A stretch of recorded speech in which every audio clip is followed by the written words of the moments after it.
na-ekoro na agbọghọ na ndị nne na ndị nna na ụmụaka anyị jụ n'ebe a. Onye ka anyị chọrọ weta ndị eze n'igwe ka anyị na-amụ ị ga-emela ya ebe ị ga-eme ebe anyị adịghị sure ị ga-eme ebe nwere nwa m mgbe anyị ga-eji becha aka so mkpere n'ịga anyị anya kpọtụ onye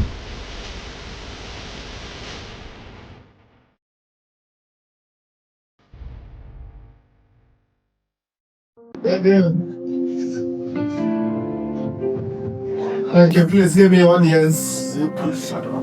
An opening speech / address of welcome by Most Reverend Mayor Dr. Mike Yochubudu on the Solemn Assembly of Ndi Igbo worldwide. No noise. No noise.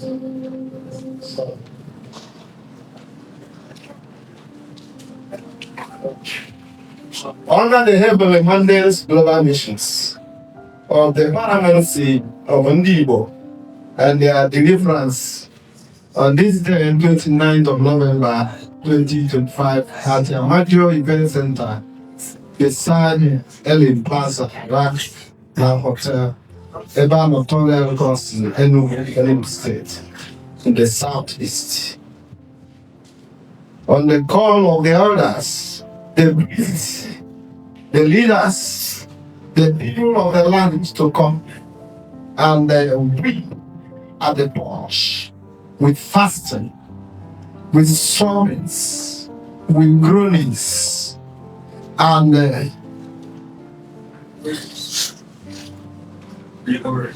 with prayers for the Igbo according to 12, chapter 2, from verse 12 to 20. Protocols. My greetings of love from God to the fathers here present. The graciousness of the Lord Jesus Christ and the sweet fellowship of the Holy Spirit to you all, especially the elders of Igbo nation and the Igboland, the Igbos, no matter, especially in this Enugu, people from Anambra State, Abia, Ebonyi, Rivers, Delta, Kogi, Benue, part of Edo, Rivers State, Abia, and Bayelsa.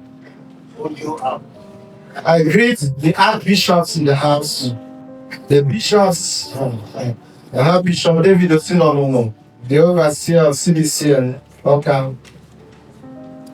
And other bishops sail and their way, and the others seated from the church, one church or the other.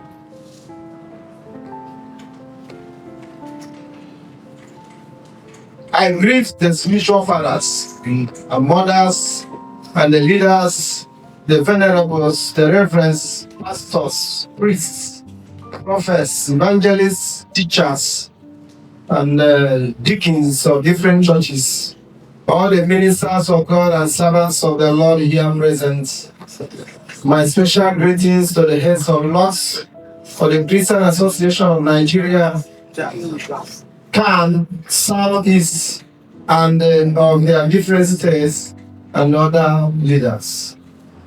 I greet the Catholic Secretariat of Nigeria, CSN, and their leaders, the Church of Christ in Nigeria, CCN, and their leaders, the Pentecostal Fellowship of Nigeria, PFN, and their leaders, the Organization of African Instituted Churches, OIC, and their leaders, the Tekan One, and their leaders, and their chairpersons, the Women Wing of Christian Association of Nigeria, OWICAM, and the chairman of Youth Wing of CAN, YOWICAM. Some heads of churches represented in this place the Charismatic Bishops Conference of Nigeria CBC and Worldwide Southeast Chapter, under the Vice President, Most Reverend Professor Joshua Robert Imo, and other leaders, with closer bishops of Anambra State, PIBAS, Bishop Austin Wariga, who's supposed to be here, expecting him, and other bishops of the state. We have Anambra Divisional Pentecostal Ministers of God, the Pentecostal Ministers Association of Africa International, represented by Pastor Ndi Igbo. They are seated in other religious associations within the Southeast.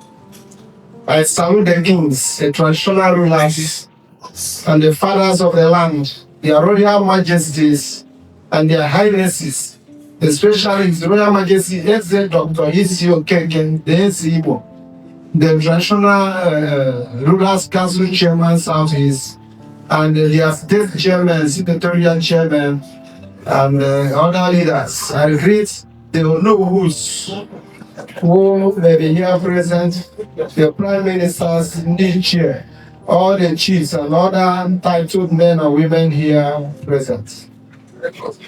My salute to all distinguished personalities, their excellencies, the governor of different states of the Southeast, from Enugu State and all other states, the chief judges of different states, the chief speakers of different states. I greet the international president of the United Nations people like the Reverend Mayor Dr. Ozioma Ozebe, and their peace advocates and associates and ambassadors and justices, and the similar groups representatives for the one peace here present.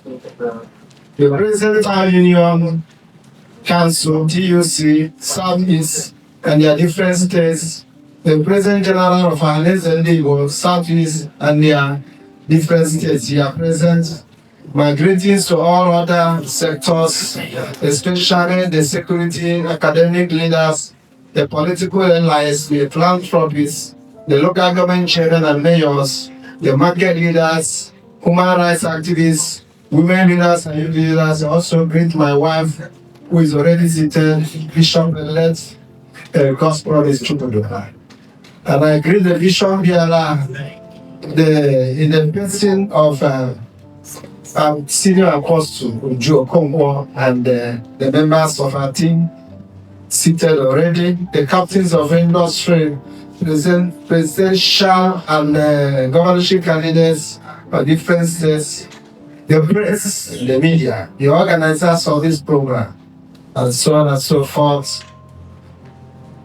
Ladies and gentlemen, this vision of the heavenly mandate missions of the Solemn Assembly for Ndi Igbo, liberation and the restoration of our original state, life and activities is born through much prayers in many years now. Having discovered that the Igbos are God's own people by origin in Africa, that the Igbos are the children of Eri, the seventh son of God, the fifth son of Jacob, the second son of Isaac, who was the legitimate son of Abraham, the origin of faith. Now we haven't seen that the Igbos have deviated from their origin of birth and covenant. They left it and abandoned God of their fathers, His word and His statutes, His commandments and His wills, which we are built in the Holy Scriptures. Who are we? The Igbos. The origin of Ndi Igbo. Ndi Igbo as a founding tribe in the coast of Africa continent is a renowned tribe in the entire earth, and is supposed not to be under-caged as it is today, or passing through serious marginalizations, intimidations, suppressions, and persecutions, or having genocide, or things like that. Ndi Igbo has a big constituency, winning now with a small margin. We are now under the social process of becoming negligible or being made marginal, appearing to be insignificant or minority. Where we are chiefs, especially a group of people rest and interact within the large society in the comparative country called Nigeria, where they found themselves. We are squeezed and pressed together as if we are of a reasonable or minimum quality. The Igbo tribe is a major tribe in Nigeria, or one of the largest tribes in Africa, with core value, and has played very serious roles in the developments in Nigeria and in Africa, even in the world at large. The Igbo, as a race, is originally the Jews, the Israelites, or the priests of God in Africa, down to Nigeria, suppressed into one Nigeria with the non-effect priests of God. You can Google what I'm saying today out, that they are supposed to be ministering between God and humanity, and joining elders and the beasts of the various company of the angels in heaven to worship the living God in spirit and in truth. This is one of the reasons of the persecutions of Ndi Igbo today, that God has allowed, and seeing what is befalling Ndi Igbo today, here and there, is started by Ndi Igbo forgotten. Some are not even aware at all of who Ndi Igbo are. Or some are unaware because of lack of relevant information or knowledge. Some are ignorant, or some are uneducated, or some not well informed in the fundamentals, in the general concerning our origin. Some are lacking knowledge or sophistication of the origin of Ndi Igbo. Some are careless to it, some are unknowledgeable, some are unknowing or witting down articles to back up the facts of the Igbo histories, while some are negligent to hear that of who the Igbos are. Some are feeling innocent, some are nonchalant, some are naive, some are bad-brained or blind to what we are saying, or even to the dark, or inexperienced, or insensible, or mindless, while some are misinformed, or that some of us are falling short of the standard of God and God's required principles, and thereby falling short of his glory and power. Let me jump it. The characters of Ndi Igbo, how to know Ndi Igbo, are proven by the independence, the signs of major significance and importance of Ndi Igbo nation, of Igbo nation and independence are in their creativities or activities, especially in their manners of businesses. You can go down that because I want to just finish what I have here. The next one says, people so blessed. Igbos are people so blessed. Now why agitation? Times I hear the other tribes in Nigeria or other places in Africa, and people asking, what does the Igbos want in Nigeria that led to their agitations, the enchantment, or the enchantment, yes, and causing themselves unrest, disturbances, or perturbation, offset for these long times to extend of backing into wars, to the extent of embarking into wars. Although the Igbos are intelligent and as wise as they are, should not have entered into wars, if not that they are lured or bewitched. And let me put it to us. Agandi Igbo no be bewitchment on sia kolako. And ana konsia alweketa. Kaka no ozo. I thank God for the wisdom of Ndi Igbo and prayers. If also sin a man keta, only mo jiko aka ya. Let me go to another section.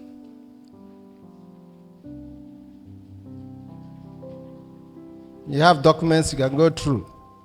Only Igbo is a person, or Ndi Igbo are people of hard work. They are people of courageousness and perseverance, iron breakers. As simple as what I want to say. Let me go to another one. How does God see the Igbos? His people. God sees the Igbos as his people. But now, how does God see the Igbos? God sees the Igbos as disgrace, loveless, unfriendly, idolatrous, prostitutes, prodigals, and their lands are polluted with a dungeon or torture chambers, a dark cell underground where criminals and sinners are in control with all impunities and untowardness. Igbo today, God is seeing us as perverse people who are not in keeping with the accepted standards of what is right or proper. If you want me to stop, I stop. But I think this address has given every Igbo. That's why I put it in writing.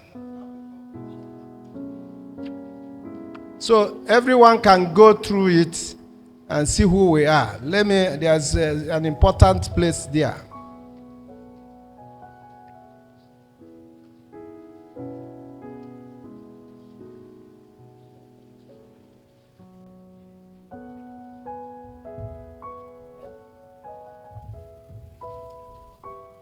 Okay, a few things that are against Ndi Igbo. I tell you today, frankly, that the Igbos are so important to God in his agenda in the earth.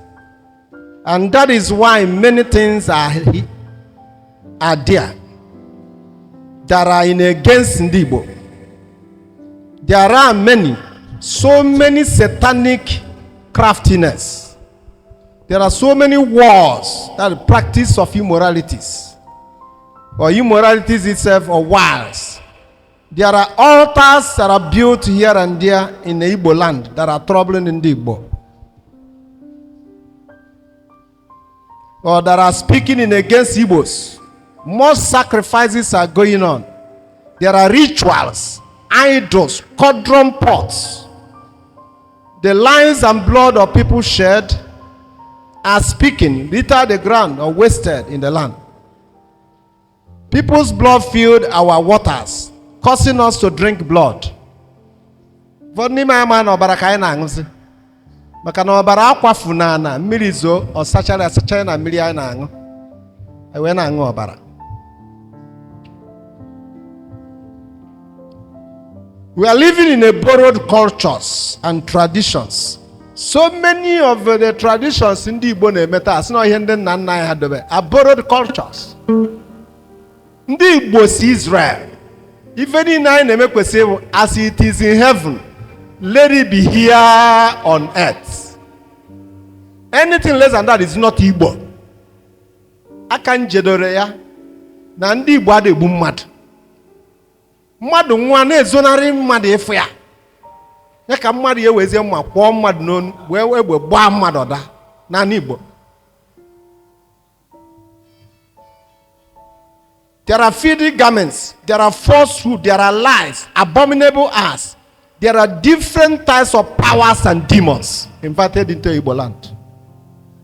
If I had time, one or two revelations. Only one mission God in Anambra State. When I was to embark it, 40 pythons blocked my way. AK-40 not choosing a Mayaga. But thank God the Lord gave me breakthrough. I passed through. More nango about an OP worker. The Lord one day simune money ajanwa. Abia bara. Moto weke sina na amibara. Surun mada akupo OP worker. And the Lord gave me the victory over that power. It worked in different states. So many things in the Igbo invited into our land that are not of us. Borrowed cultures, borrowed traditions. We have invited beasts and dragons from the high, middle, and the low seas and plants.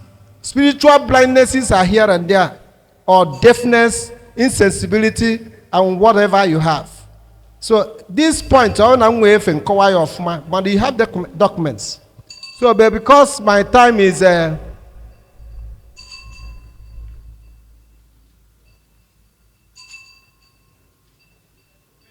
Ezi Igbo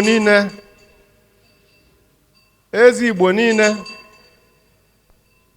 anyị na-anabata ya aka ji ọfọ nna anyị na-enye ya oche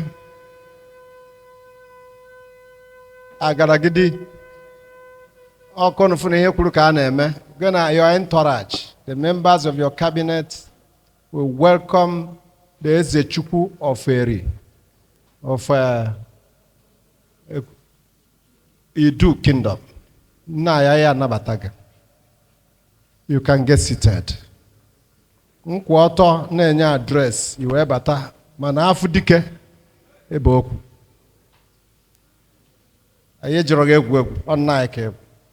Men and brethren, because of my time, we are here today having discovered the solution to the problem of Ndi Igbo. That Ndi Igbo's problem will not be solved by gunning. Oburu Igbo ka you solve problem Ndi Igbo. Oburu ije gwo okite dobasi anofia ka you solve problem Ndi Igbo. Oburu agitation, obu ije suo Igbo na court. Unu fuku nda asulasu. Ife ga solve problem Ndi Igbo bu Solemn Assembly.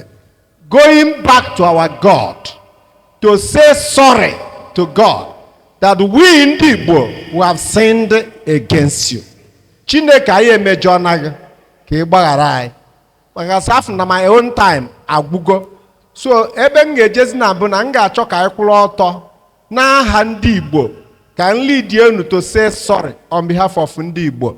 Ka anyị ha nọdụ ebe ama na a ga-enweriri onye Abia, a ga-enweriri onye Imo, a ga-enweriri onye Ebonyi, a ga-enweriri onye Enugu, esi m Anambra, represent go Anambra, onye Delta na ya, o nwere mgbafu n'osi Delta. Akekwa onye ka anyị gba mbọ fụ na mma si Benue. Because onye Benue mfo si anu unu bụ Ndị Igbo. Osim ma Rivers, ma Cross River, ma Akwa Ibom, ma Bayelsa. So I need the represented. I ga-akwụrụ ọtọ on behalf of Ndị Igbo to say gbaghara nyo eze bube gbaghara nyo. N'aha ndị nna anyị, ndị ndu niile duru Ndị Igbo bido na Zik ma eze ifuka nni the eze mbụ nke nri 1043 AD mgbe eze bido dịba na Igbo onwe njọ ọbụla ha mere n'isi Ndị Igbo ya ka anyị na-asị gbaghara ha eze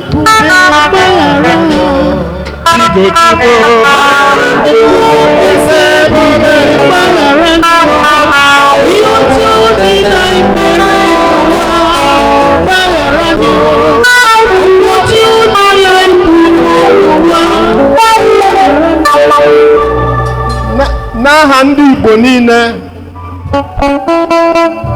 a na-esekwa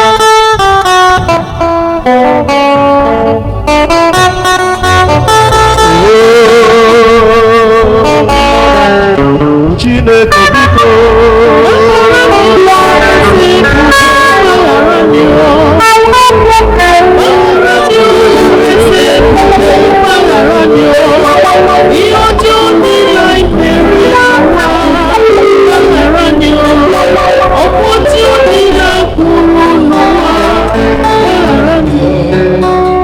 n'aha Ndị Igbo niile, n'aha ndị eze niile, n'aha ndị ndu niile, n'aha ndị okenye anyị niile, ụzọ niile Ndị Igbo si mejọ ka nnọta dịka chief priest na Igbo wee daa n'ana n'iru Chineke n'aha Ndị Igbo sị Chineke biko gbaghara Ndị Igbo, gbaghara ndị eze anyị, gbaghara ndị ndu anyị, gbaghara ndị ụkọchukwu niile, ụkọchukwu n'ụlọ ụka, ụkọchukwu na omenala, ụkọchukwu na okwu arụsị, gbaghara ndị ụmụ ikolobịa anyị, gbaghara ndị ụmụ agbọghọbịa anyị, gbaghara ndị nwoke, gbaghara ndị nwanyị, gbaghara ndị politiks, biko gbaghara anyị n'ụzọ niile anyị si mejọ ọ kachasị n'ọbara akwafuru n'ala Igbo, ma ndị Igbo gburu, ma ndị Igbo egburu, ma ndị gburu innocently, ma ndị eji agha wee gbu. Gbaghara anyị na-epliri ọbara Jizọs, anyị na the blood of Jesus ka ọ sachakwa n'Igbo, ka mpụta ihe Chineke dịkwa n'ala Igbo. Anyị asị Chineke ka ọbara Jizọs Kraịst kwara n'ezobe ka ọ bịa duo anyị nsọ ọzọ, mee ka anyị nwere onwe anyị. Chineke anyị ekwego, maka na Baịbụl sị na ọ bụrụ na anyị kwupụta, anyị kwenye na-agbaghara gị anyị. Nna anyị ọsọ gị ka ije wepụta afa ndị Igbo n'okwu ọbụla, n'ebe ọbụla, na kingdom or nation ebe ji ndị Igbo izilata ozi eche njem a wee jee dọkapụtasị akwụkwọ dọkụmentị ọbụla eji jide ndị Igbo, ife ọbụla eji nyado ndị Igbo dọkapụsịa ya. Bido taa gaba, I declare the freedom of ndị Igbo. I declare the deliverance of ndị Igbo. Na Jesus. To welcome us spiritually and physically, then we'll take off. Ndị otu Chukwu, ana m ekene unu. Ije anyị bịara ebe a bụ ije mmụọ nsọ.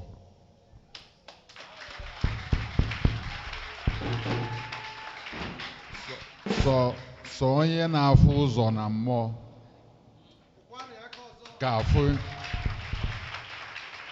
ga-afụ ife melụ, maka na ọnọdụ anyị n'obodo anyị bụ Naịjirịa adịrọzi mma. A na-emetozi anyị emeto, o wee bụrụ ife ndị nsọ kwuru ebe a na Chineke agbakọtago anyị azụ, mana tata Chineke anabatago anyị ọzọ.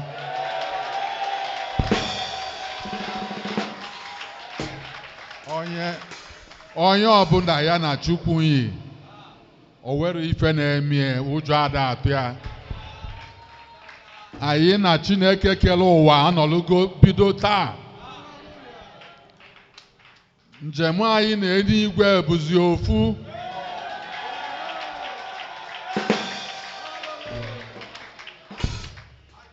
Na nkwubi okwu ndị niile bụ ndị nsọ bịara ebe a taa, na anyị bụ ndị eze nke omenala abụlụgo ife Chineke nabatara.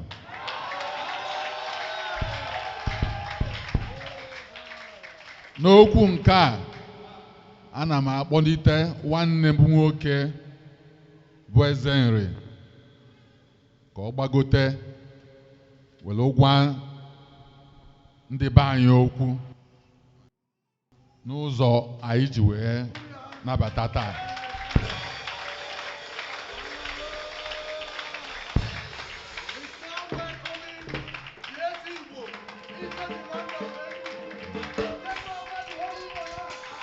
I thank you for coming. I thank you. Thank you.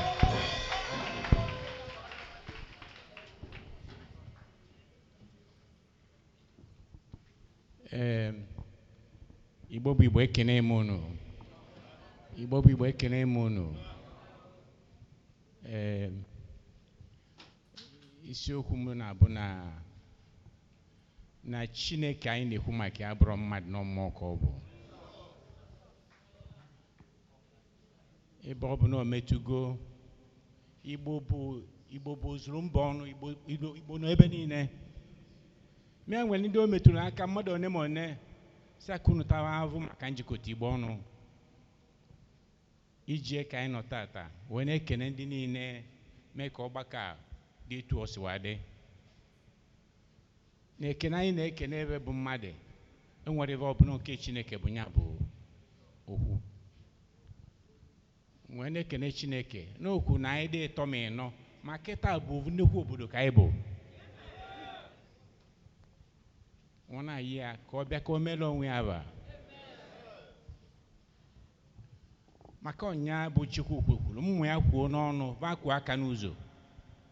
Maka anyị bụ mmadụ enwere anyị enye Chineke, anyị enyere Chukwu ego, anyị menye ụlọ, anyị menye moto, o nwere anyị enye Chineke. N'ọsị anyị mee gịnị kwuo n'ọnụ. Nya ka anyị nọ tata. Anyị na-ekwe mụ na gị ma nwoke ma nwaanyị ma okenye ma nwatakịrị na ya ma onye eze anyị nọ na bịa. Wa na-ayọ Chukwu n'ịma na anyị nọ tata. Nke mere anyị wa nọdụ etu anyị nọ tata. Na ọ bụrụ na nwere nnekwu ọzọ mere na anyị ma nọ. So ọ dị gị mma bụ ebe anyị nọ tata. Enugu bụ nya bụ isi mbido Igbo biwa ekewezie wekewe ebe niile. Ndị anyị ncha na-ebu ndị Igbo. Anyị wa na-ayọ Chukwu jiri arụ anyị niile, jiri obi anyị niile, jiri ike anyị niile, jiri mmụọ anyị niile wa na-ayọ Chukwu ka ọ bịa ka ọ zọpụta mmụọ ya. Ka o buolu mmụọ ya ụzọ ka o kpelebe azụ. Dịka etu o si wee kwuo, ife anyị na-eme tata bụ ife mmụọ. Ife mmụọ bụ na Chukwu amara na ị nwere ego rinne. Ọ bụrụ ego, ọ bụrụ ngwa akwụkwọ, ọ bụrụ nta enu. Na Chukwu bụ mmụọ. Adị nọ na mmụọ nke na-eso na-aga. A na-ayọ Chukwu na ife ozo na-ayọ ka o melie Igbo niile ọnụ n'ezi. Bụ ka o jiri ogogo na arụ ike wa chọba mma. Ka o bolu ụzọ ka o kpelebe azụ. Ka ọ nọwa n'aka ka ọ nọ n'aka ekpe. Ibe ọ bụla onye Igbo tiọla ọkpa ụzọ na adụ ka ụzọ dị ebe ahụ. Ka o bupụ nyanya na arụwa. Ibe Chukwu ya emecha ka o bupụ nyanya na arụ gị anya ọ ya adịrọ mma na arụ mmadụ. Nje adịrọ mma n'iru Chineke. Ka o bupụ nyanya na arụ gị. Ọyọ n'isi ka ọ dị ka ọ pụọ. Ọyọ dị gị n'anya ka ọ pụọ. Ọyọ dị gị n'obu ka ọ pụọ. Ọyọ dị gị n'abọ ka ọ pụọ. Ọyọ dị gị n'ukwu ka ọ pụọ. Ọyọ osi na mme ka ọ pụọ. Osi na akwara ka ọ pụọ. Osi na mmiri ka ọ pụọ. Ịzọtara azọta ka ọ pụọ n'arụ gị. Ilitere elite ka ọ pụọ n'arụ gị. Osi na mmụ nna gị ka ọ pụọ. Osi na mmụ nna ka ọ pụọ. Osi n'ebe ị nụrụ di ka ọ pụọ. Chukwu ekene gị. Chineke ekene gị. Cheke mmụ gị ekene gị. Na-ayọ gị na-ayọ. Maka ovu bụ nkwu ekwu ọzọ bụ mmemme. Anyị na-ayọ gị ka ijiri ndị n'ebe a wakwara ngwa ọrụ. Ibe ọ bụ na wa tiere ọkpa ụzọ na dị ebe a ka ụzọ dị ebe ahụ. Anyị na-ayọ gị Igbo bụ millions. About 4 million and gbasara ebe niile. Mmemme na anyị dị ebe a na. O nwere ndị biche nso na skewe ndị a na-eme. Ma anyị na-ayọ gị ibe anyị na-eme ka ọ bụrụ ibe nke Igbo aka Chineke dị n'ime. Ka ọ pụta ibe onye na-emekwara na-emeche ka onye akwe. Nwa na-ayọ gị ibe ọ bụrụ mmụ ga-etiela ọkpa tata si tata wa gaba ibezi arụ ka ezidire ebe ahụ. Ka wa na-eliju avọ ka ha nwee nkụta ma jiri ndụ zuru oke wa chọba mma. Bupụ ọya na arụba. Bupụ ọya na arụba. Bupụ ọya na arụba. Ọya adịrọ mma na arụ mmadụ. Nje adịrọ mma n'iru Chineke. Nwe na-ekene Chineke na ndị o mere eme na-ekekwe ndị o eme.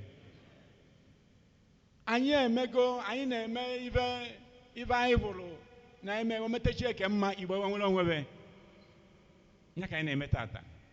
Ọ bụ na nwere ibe ọzọ anyị lụta anyị eme karịa. Ma mụ na-agwa gị ibe ọbụla ịnọ tata na-ekene Chineke n'ime mmụọ na eziokwu. N'ọnya guzo ọgbakọ ọnwa ndị si ebe niile ma ndị si Canada ma US ma Anambra ma Imo ma Delta ibe na ebe a wee zukọ na-ayọ maka Igbo. Ada m ayọ na ndị a na-ayọ maka Igbo na Chineke ya enyere aka. Chineke enyere aka na Eke. Onye ebe na Oye. Onye ebe na Avọ. Onye ebe na Nkwọ. Chukwu gị na-eke gị na-ara gị mara Oye eke ma Oye ka marọ. O Chukwu kele mmụọ niile dị n'ụwa adị ama maka Chukwu bụ mmụọ. Ọ bụ na ọ dụrụ Chukwu mma mmụọ niile dị n'ụwa ome gịnị ma o mebighị ya. Ibe dị iche bụ na enwere ezigbo mmụọ, enwere ajọ mmụọ, ma ezigbo mmụọ ka anyị na-ayọ. Sama yage na chukwu si anya eke na anya rana magi no kwutuwasi opu ni tuwasi opu ibe zo na ruzo ade ba o ibe na Yob ka odili Igbo mma ndị odigolo Igbo mma ine ibe na emenne obu ndị lobu ka agwakwasi Igbo ka ekpochepube ma chasi na Igbo adele ndụ n'ikuku chesi ona na ebe n'ebe ibe ndị na mechesi na Igbo adị mma o dolo onye ọbụla anya na Chukwu kechele Igbo mgbe o kere Igbo o ji ibe nye dị n'ụwa chọwa mma ụwa niile ebe ilu ọbụla ịbụrụ onye Igbo si ebe a pụwa na Igbo bụ elu obodo mmadụ ba mepewe ebe a ka ọ dịrị ndị a mma ka ọ dịrị ya mma nna Chineke deje Alfa na Omega deje eze ndị eze deje nna ndị nna deje ọkụ ome deje n'aba Chineke shalom shalom.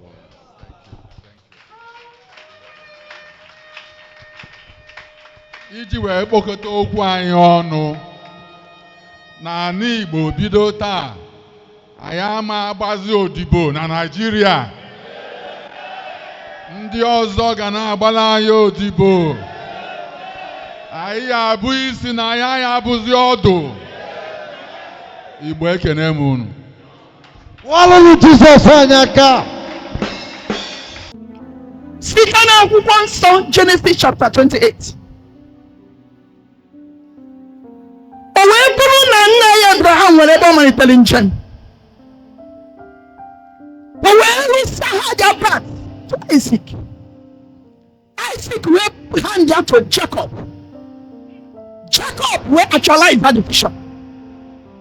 Wee si ụmụ Israel ebe anyị si site na agbụrụ Gad na-eyi Chineke idu kingdom eseri n'ebe a. Akwa ha na ekike ha ụbụ afa nna mụrụ anyị. Ife mmụọ si I went to Christ in equipment. What is it? And I go once, and I go check up. I believe we're putting up.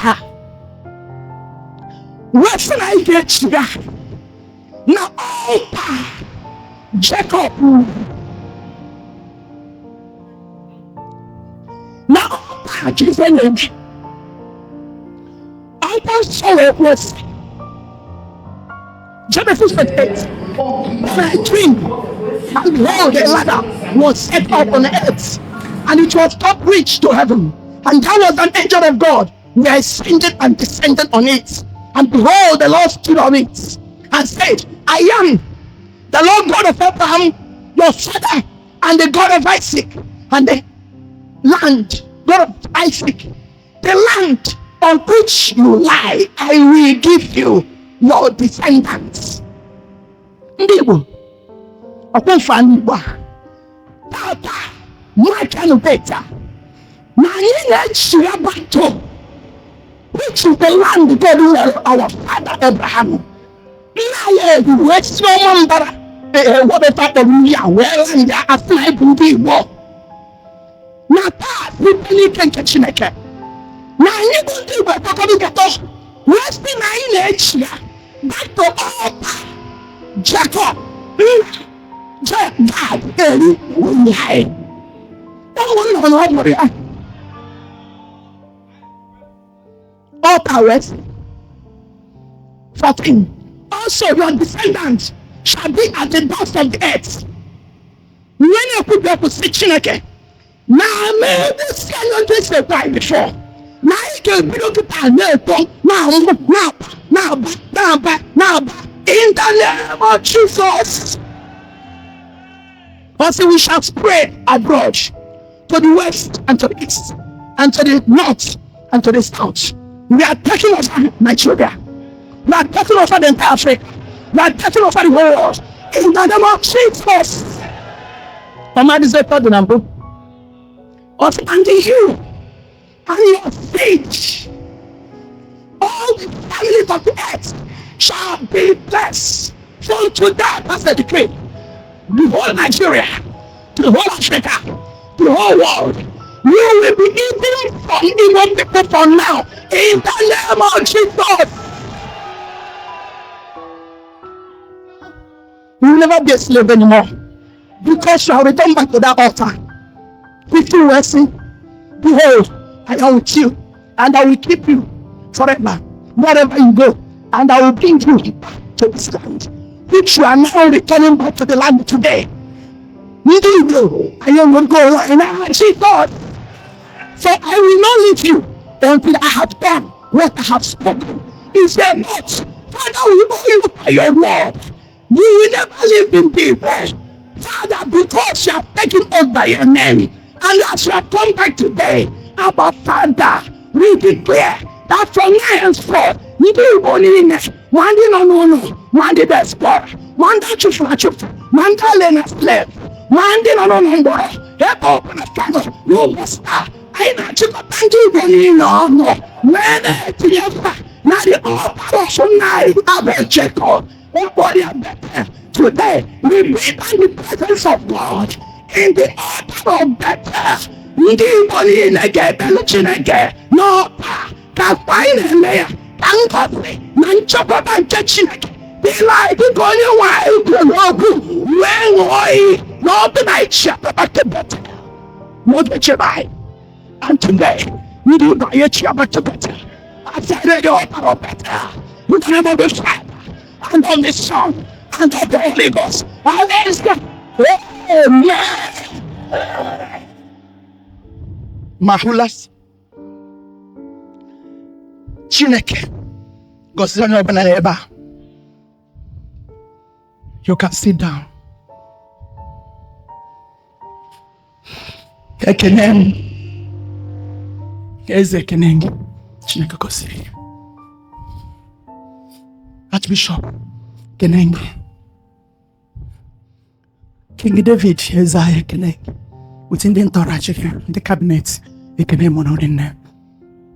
Ndị so n'ụka, ndị si nchekwaba, ndị si nchụaja, ndị amụma, all the posts niile anyị ji bịa ebe a, ekene mo.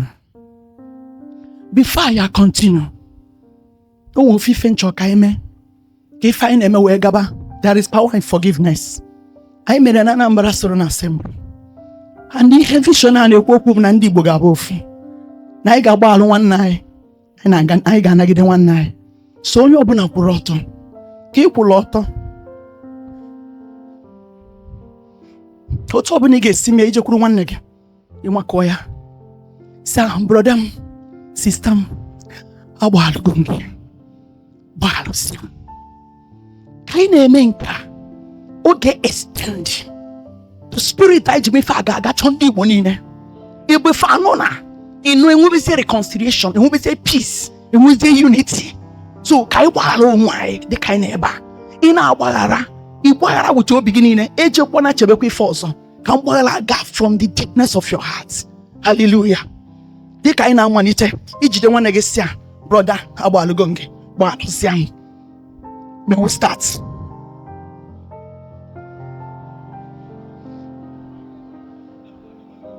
Agbaalụgo gị, gbaalụsị anyị.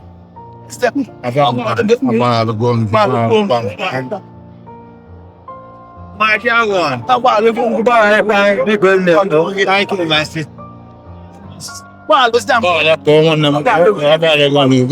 nwanne gị eme na ndị Igbo ebe ọ bụ nọ gbalụsie gị ụmụnne ụlọ ka anyị wee bụrụ ofu n'aha Jizọs.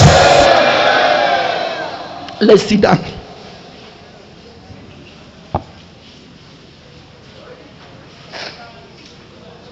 Hallelujah. Okay. I am aware of time. Mana nwa obele ife ka nchọ ka lụtụ aka. Ka nkọwa maka vision a otu o si malite. Maka onwe ike ụfọdụ ama otu ụfọdụ ga na-asị ka ebe nwaanyị nke asị wakapụta. Biko ka nkọwa nwa obele ka anyị wee ghọta ka anyị wee nwee ike bụrụ ofu. Biko ekene m onye ọbụla biko nnọọ n'aha Jizọs. So number one vision, a call to unity of Ndi Igbo. That is why we are here. To cleanse Igboland and sanitize it, so that we will enthrone God in Igboland, which is God's mandate. That is number one in Ibiareba. And that is about division and nothing else. Number two, to gather Ndi Igbo round the globe together, that they may be one, according to Exodus 3:16-17. And look at what God says. Gather the elders of Igbo. This is the Bible, but I'm putting Ndi Igbo there.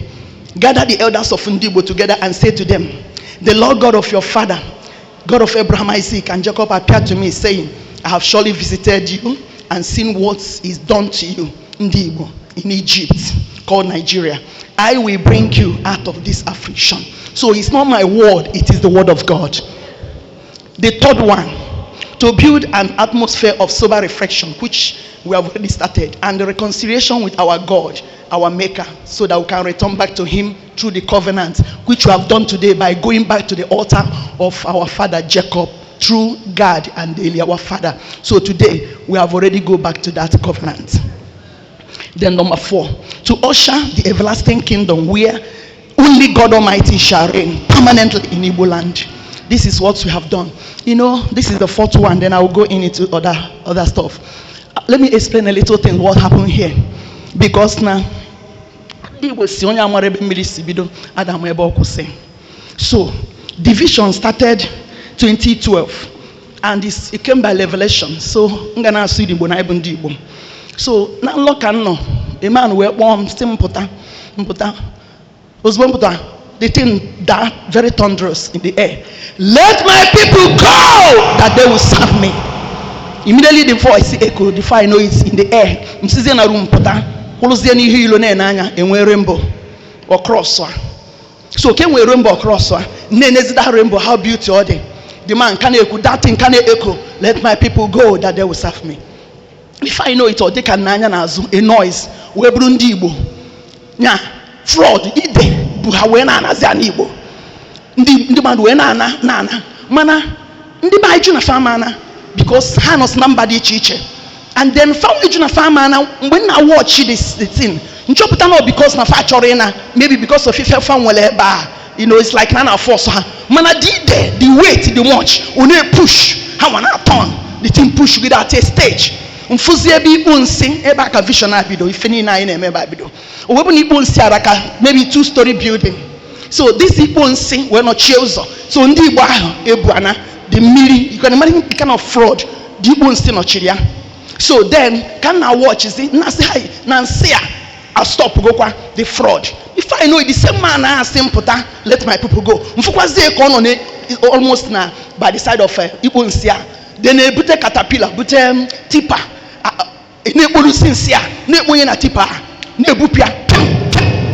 Before you know it, then he either bruised by one nana.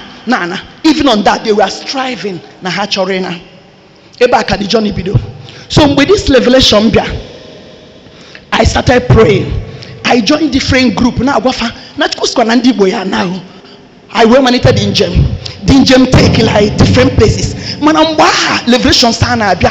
Anyamwa behe ni fege me na Igbo gadiotua. You can imagine 12 years ago to anybody. Very sweet place. I went on the outside every time anabwa kaina Igbo na aton onye nwere go ni save ego. December I ga na keta onye obuna bofisena. So we fa bido Gem. So kai bido Gem I joined in different groups. Everybody na because so do men na Chineke na something. So I bido gaban Gem. So kai na gazin Gem I will go direct by to different places. And I go so many places now, different type of cities in Nigeria. And you visit to go to church. At a stage, or say I be the pastor's conference. I need a pastor's conference. So I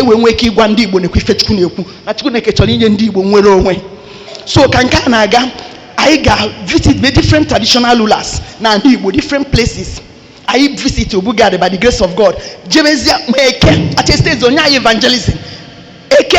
Oh yeah, afọ nkwo dị na Igbo anyị na-eje hancha anyị nwe flyers anyị na-move na akwa ndị Igbo Chineke si anyị chiata back to the covenant na ọbụna ya chiataro na ha ga-enwe oke ọnwụ na ha ga-enwe oke ọnwụ na ndị mmadụ ga-anwụkwa na judgment of God abịago otu aka anyị si gagide before you know it was outside the state anyị gaba anyị agaghị Abuja. Mgbe anyị ji Abuja ịpụta ife ndị Igbo lụ na Abuja, anyị si ndị Igbo anyị je n'ime afịa ma plazas ndị Igbo chukwu si unu na ife niile unu ya agba aka na unu ga-agba aka na, and already God enyego m revelation ebe a na onye ọbụla gbara aka na, because physically my father nwere property na Kano, but also Gideon also Biafran war ka ha ji wee na. So in the revelation one old man abịakwa sị m na ife mere nna gị na chi mekwa ọzọ. So nwee mmalụ n'eziokwu indeed na ọ ga-eme, na ndị be anyị ga-emecha na mana ha ga-agba aka ma ọ bụ na ha nụrụ warning of God now. So ka nke a continue, I wee gaba, anyị ga Taraba state, I'm rushing things. Anyị agago Benue state na-achọkọ ndị Igbo, anyị agago Kano state, anyị ga Bayelsa, Bakassi. In fact, one of us eti guy n'ụlọ mkpọrọ ebe anyị na-achọ ndị Igbo na-asị fa na-efe Chineke na-ekwu. Anyị agago Lagos, afịa niile na Lagos, Oshodi, call them Dumota, Balogun, all of them otu aka isi ebu speaker na-eke akwụkwọ na-aga ndị Igbo Chineke na-akpọ ụlọ. Chineke si unu chia back to this covenant. Ọ bụ na unu echero back to this covenant, ife niile unu na-alụ unu ga-akwa aka rapịa na onye ọbụla kwado na ba n'Igbo. Otu aka isi eti mkpu a na-agwafa Chineke si no onye ọbụla banye to this covenant back, and that covenant ka anyị kwuru okwu eketa na Genesis chapter 28 na anyị ga-arapụ ihe ọbụla Chineke na-eke ka anyị chobezie Chineke dị ndụ. So even last 2 weeks our team came back from Nasarawa, Mina, because Chineke si anyị chọrọ ndị Igbo. Anyị ejego Ekiti steeti, anyị ejego Ilesha, Igbo bụ na ọsị anyị na-eje, anyị pụta anyị fụ ndị a na-akpọ eze ndị Igbo, anyị asị fana anyị si ụmụnne unu, anyị si Anambra bịa. Chineke si ndị Igbo na ka ịfụ na ebe eme ha na-eti nke ikpeazụ na Nasarawa na Ekiti steeti a, nke iru nyekọta report nsị a nke iru o nwere ife anyị eme ka ndị Igbo na Igbo na revelation bịakwa na ndị anara steeti a na-egwukwa afa. So onye nụ na ọma na steeti a na ọma na nwụzikwa ife ọbụla na-agwa ndị be anyị fada anọ ntị mana o debego onye ọbụla anya. So this is where I will end in this one. So mgbe anyị na-agazi ihe ndị a, after ka IVT teacher, always so many elders I work. When I work over with Emeka best I can't call his name very well. Ndị na-eje court, ebido jebe court, ndị customary court na na-achọ nwere onwe ndị Igbo ejikọta court. One day God sim akpọfele eje court. Keke isi kpọrọ felo na-eje court. O kedu otu esi zọpụta ndị Israel n'aka Chineke? Nsi a na ọ bụrụ through court and through war, or sim stop. Mkpọ tim nsị ha anyị ekwitie mgbe aka anyị bazi intercessory. So mgbe anyị bazi intercessory wee kpebezie ekpere, Chineke wee bido wee kwuba okwu wee si anyị na njem amalite anyị jezi aka anyị n'oge ogeji anyị nwere onwe elugo. So by the grace of God ka anyị bidozila ekpere ọ nke ikpeazụ a ka ọ bịazi wee si na anyị ga-enwe Solemn Assembly nke ndị Anambra.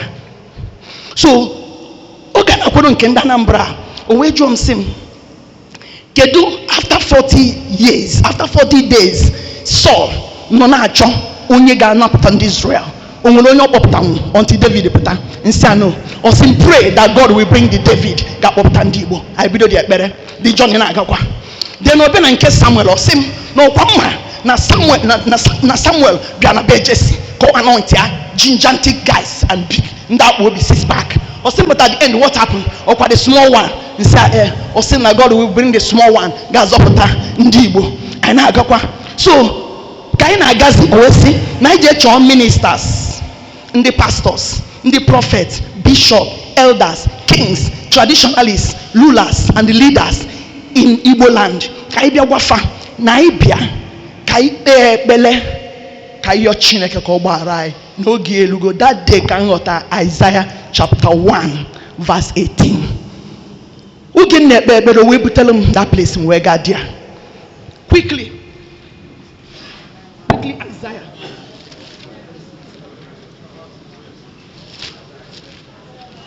So Isaiah 1, we see from verse 18. Come now and let us reason together, says the Lord. Though your sins are like scarlet, they shall be white as snow.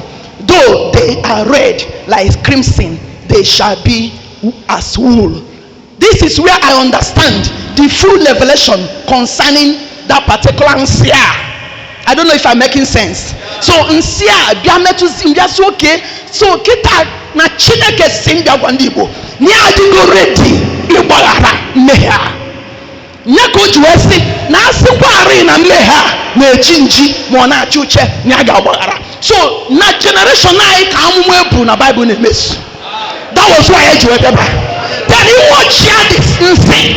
He see to the tail. He see more than 2-story building.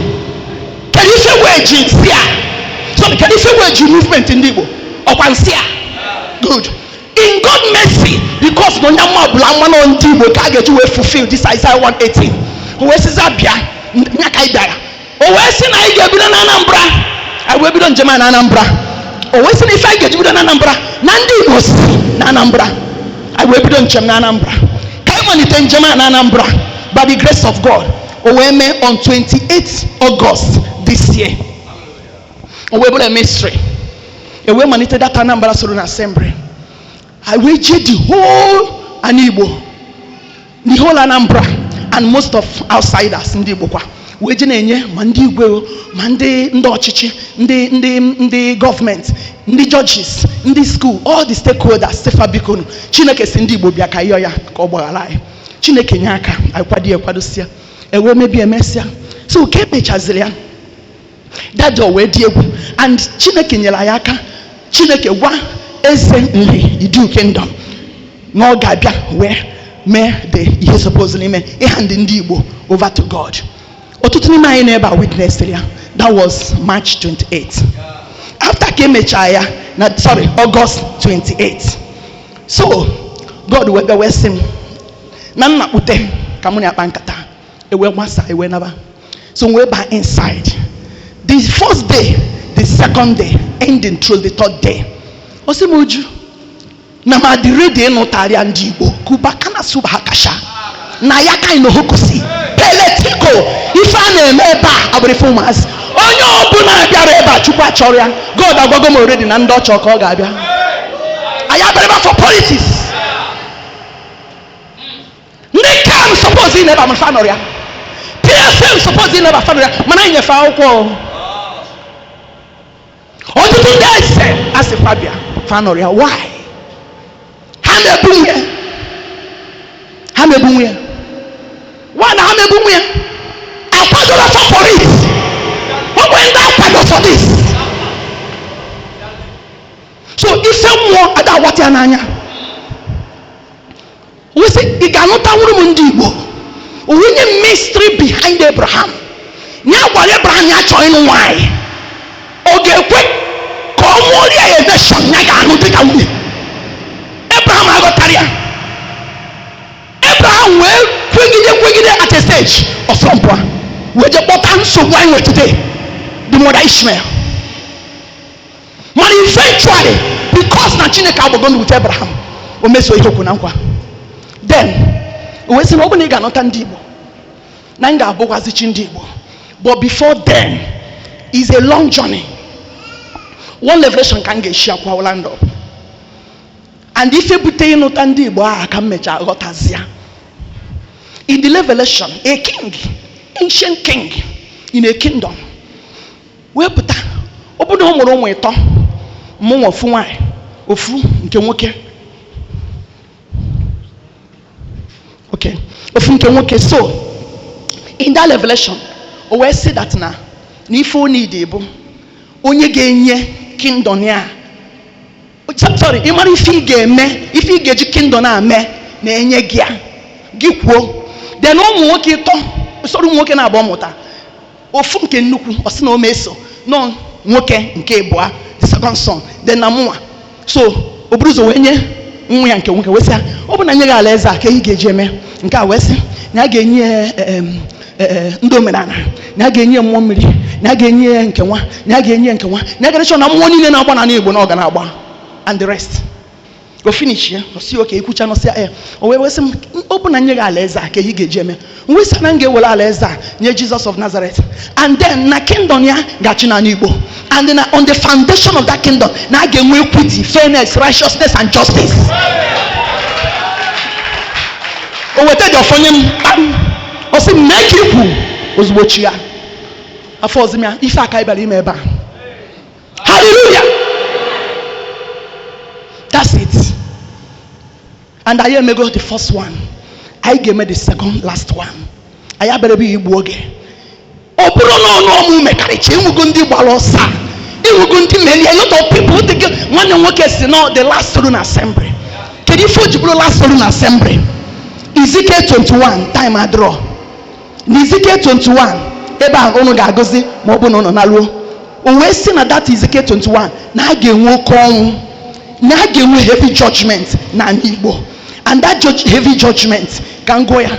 A few one or say, and the word of the Lord came to me saying, Son of man, set your face toward Jerusalem, preach against the holy place, and prophesy against the land, and say to the land of Ndi Igbo, thus said the Lord God, behold, I am against you. I will draw my sword out of its sheath and cut off both righteous and wicked out of you, because I will cut off both righteous and wicked from you. Therefore my sword shall go out and its sheath against all flesh, from south to the north. This is the word of God. Iwe fuzebe Chineke na-ekwu okwu. O wee sị na a ga-eji ikpe webe na Igbo. Biko ndị Igbo gee ntị. Ife a na-ekwu kịta eji na-agwa egwu. Otego Revelation na-abịa na a ga-enwe judgment na Igbo. Akwụkwọ a onwere onye Igwe ibe na-abịa ọdụrọ over 10 years ka anyị na-ebi akwụkwọ a na-eje na-agwa ndị Igbo ihe Chineke na-ekwu. Mgbe a ife na-eme ma Fulani herdsmen and the rest of them ebidobe. But mgbe Revelations ndị a na-abịa iche nọ ife ga-eme mgbe a, it was 10 years later ka ife niile abido in a fold. So ife ọbụ na ife na-eme kịta aka Chineke dị a, aka Chineke dị a. Ma nwanne anyị nwoke nọ n'ụlọ mkpọrọ aka Chineke dị a. Chineke ma otu ga-esi weta on everything. Ife niile na-eme na Igbo taa, the reason bụ na ịrapụ Chineke. Keka ga-esi wee bụrụ ụmụ Abraham, ụmụ Isaac, ụmụ Jacob, wee chebere mmụọ mmiri, wee chebutebe alụsị. Enwekwa mercy on this. There is no pardon, there is no court against their case. Ndị Igbo bụ ụmụ eri na eze nri na ndị kabinet ya n'anya n'afọ 5. Afọ 5 ya gbọrọ Eli. Onye bụ Eli nwa Gad, onye bụ Gad nwa Jacob. Kesa anyị na-etisi ndị onwe anyị. Ha wee jepụta alụsị dị iche iche, bute mmụọ mmiri, wee na-ekpe, wee na-efe. Ndị Igbo wee na-ata afụfụ. Ndị Igbo ike ọka gwụrụ ụnụ. Jerusi ndị Igbo na Chineke si ndị agbafa na a ga-egbukwa, na a ga-esile n'ọkwa ndị nwụfọrụ ọgbọ remnant ụmụnne ebe na makwa sụọ ute pụọ ọnụ si apapa ka na hold your garment or say leave my garment. I will slay and slay and slay until I am satisfied.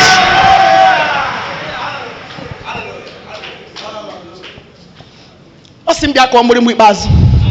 Ife m na-akọwa mgbịrịmgba ibulu eze ịmara ife ị na-eme dị njọ wapụ. Ibulu gọọmenti zienụ ndị gọọmenti ozi ọ dị Nigeria, ndị Igbo Eastern Governors ụfọdụ ya anwụ na seat. Listen, adị m ekwu okwu mmadụ, okwu mmụọ ka m na-ekwu. Ụfọdụ ga-anwụ na seat ndị ju, ọtụtụ ndị eze ndị jụrụ ajụ, ụfọdụ ga-anwụ na seat. Ọtụtụ ndị ọchịchị ndị isi ụka ha ga-anwụ na seat. O gosigo m ebe ụfọdụ ndị isi ụka na-epreach asụrọ mpụ a. Ndị niile ji ọkwa ma ndị si afịa, ndị jụ na Chineke ọmebe eze, ụmụ ikorobịa in the Revelation egbukatala ụmụ ikorobịa. Anyị jide Chineke si ya, will you destroy the generation of ndị Igbo? Ife okwu or say, because they have forsaken me and found the gods, so let that God save them.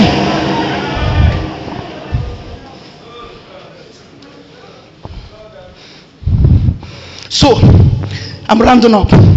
So mgbe bịara ikwu ebe a wee bụrụ, so after ka emecha ọ sị m na a ga-eme ego ndị Igbo, ewejewe eme ego ndị Igbo wee nụta ndị Igbo wee nye Chineke. Ndị Igbo achọrọ nka ndị clear ndị Igbo today na Chineke nkụsi nke ndị agha anụlugo ndị Igbo.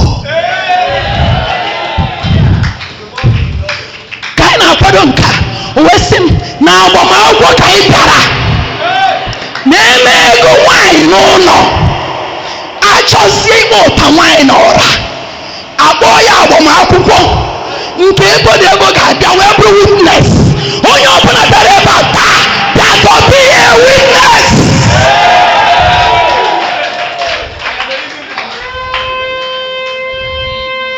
A witness that God of Abraham, Isaac and Jacob have married Igbo people. August 29 and today November 29 we are here to wed. And that wedding can get far.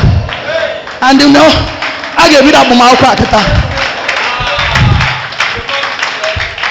Ndị Igbo ọgwụ kọrọ m amasị ife ọzọ m ga-ekwu mana nọ n'iru Chukwu na-agbakpụrụ ndị Igbo slippers wee segbula onye ọbụla si ndị Igbo na o nwere onye nke gị na outside Nigeria and outside an Igbo si ana ya nata n'Igbo. Onye ọbụla na outside Igboland na ife na-achị ime asịkwarị na ọgụ a ga-abịa. Ndị kwetere n'oziọma, ndị kwetere na Chineke Abraham maka onwere onye kwenyere ya ọ ga-arapụ. So biko nụ jenuzie ozi a gwanụ ndị Igbo na Chineke sị fa na ana amarụ na Chukwu anụrụ gofa na-emega egofa ana na-agba akwụkwọ taa ka onye Igbo marụ ka ndị alụsị wepụ aka na mmụọ mmiri, wepụ aka na alụsị, wepụ aka na ife ọjọọ, wepụ aka na killing, wepụ aka na kidnapping, wepụ aka na murdering, wepụ aka na ife ọbụla bụ alụ before God. Why? Because the God of judgment has come.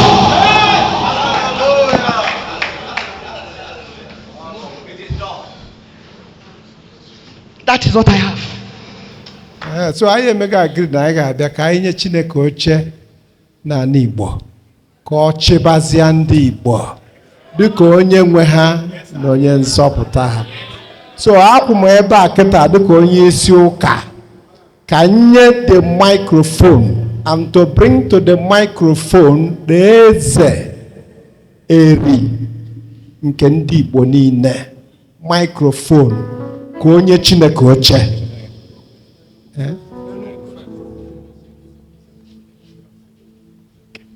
So nna asị na onye ga-akpọlite ya bụ eze nke nọchitere obodo anyị nọ. Biko gwa ya ha ọfụma ka esi ekene gị. Darụkwana. Afa m bụ His Royal Highness Igwe Emmanuel Anichebe. Abụ m onye Eziagụ.